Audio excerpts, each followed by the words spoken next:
కానీ ఏం రాలేదంట? చెప్పండి ఏం రాలేదంట? ప్రతిఫలము రాలేదు. ఈరోజు చాలా కుటుంబాల పరిస్థితి అట్లాగే ఉంది. దేవుని బిడ్డారా, దేవుడు చెప్పింది ఒకటి, మనం చేసేది ఒకటి.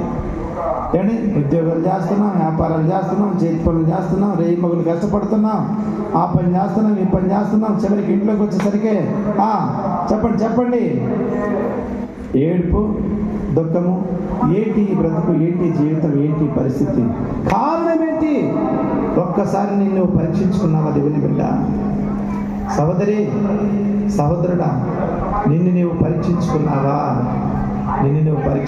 ఎందుకు? కారణం ఏంటి?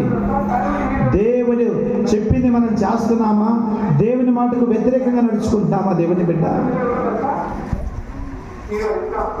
కానీ ఒకటి మాత్రం వాస్తవం చెప్తాను, నీవు బలహీనుడివై మార్గం తప్పినంత మాత్రాన దేవుడు నిన్ను చేయి విడిచిపెట్టేవాడు కాదు.